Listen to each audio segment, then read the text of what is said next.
Good afternoon. This is a video on how to learn to weld online. I'm obviously doing this because of the pandemic, where a lot of teachers were told, you gotta go all online. Well, there's a lot of disciplines that are difficult to do online. So I'm gonna try and point out the good things online for welding.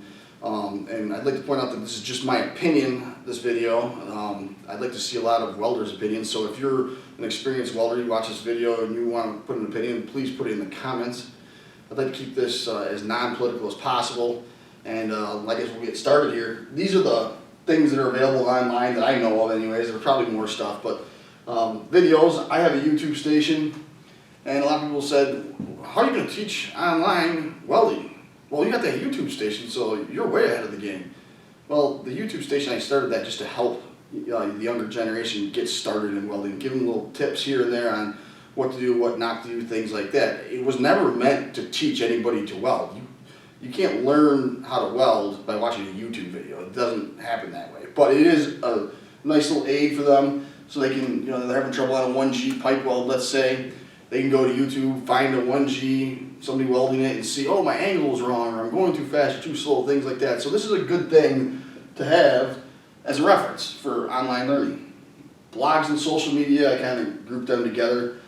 This is also a good thing because you can ask questions and hopefully somebody responds to you that knows what they're talking about. It's kind of hard to know who's a legitimate person online unless they publish their qualifications, so but they can give you tips and things like that on blog or social media. Facebook you could see good welds or versus bad welds, things like that. It's a nice online resource, I guess.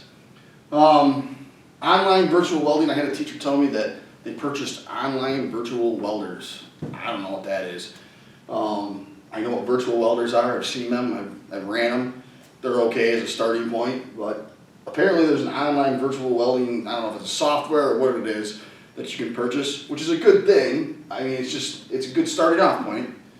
I think what we should be doing more of is maybe an open forum discussion where you have 2 or 3 experts sitting in a video just like I'm doing right now, and you ask questions via something, the comments or whatever, probably the comment section on YouTube would work, where you can say, hey, we're going to go over stick welding today. What are you having problems with? And the younger people that are learning how to weld can ask questions to experts right online. I think that would be a cool thing to do. I don't know if they do it, that's why I have the question mark. But this is basically what you have online, right? All this stuff here. And if you know anything else, please throw in the comments. It's all good stuff, right? To aid in teaching you how to weld. But in my opinion, just my opinion, you can't learn to weld online. It doesn't happen that way. It happens from burning rod and wire. So if you think of like the welding package, and I got some numbers up here that I came up with myself. They don't mean anything. They're just kind of something I pulled off the top of my head for percentages. But if your welding skill is in this box right here, so that's 100% of your welding skills in this box right here. I would say around 25% of it is in-class online learning. And by in-class, I mean in a classroom like this, where I say 70-18 means 70 means minimal tensile strength, 1 is position, 8 is the coating, that's about 25% of this 100% of your welding skill. So let's draw a hidden line right about here. So that's how much you could probably learn online or in the classroom. So, and that's as your 100% of your skills at the end of the day, right? After you've completed school, worked for a while, about 25%. That might be even a little high, right? 75% is going to be burning rod and wire. So if you're teaching welding and they take 75% of your resources away, if you do everything perfectly correct, the student's going to be at 25%. It's not good, right? So I don't know what we should be doing. I mean, the institute where I work at, they got everything safe. We brought students in. We did in-person learning, so they didn't have to suffer this loss of the 75%, but there's other places that hasn't happened, and it's not going to happen for a while, it looks like. So I guess what I'm asking welders and people in the field to do, let's go back over here, that 25% is fine, all this stuff here, whatever you want to call it, but if you're a welding professional and you have friend that's kid is a student of welding, and you have a weld shop that you can get him in there, teach him if you can, I guess, get him in there and burn if you can.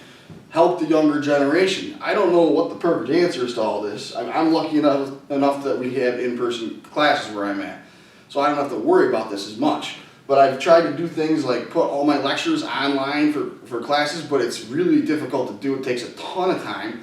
I've got a metallurgy course that's completely, theory based. I did that entire course and it's on my actual YouTube station.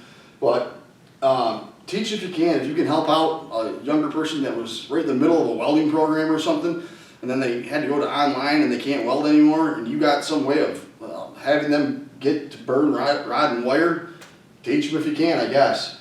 But I really want to hear about, from other welders, do you think I'm crazy? I mean, can you learn to weld online, or you can't learn to weld online? I mean, that's what it comes down to. People need to understand that there's disciplines that you can't do online, and welding is one of them.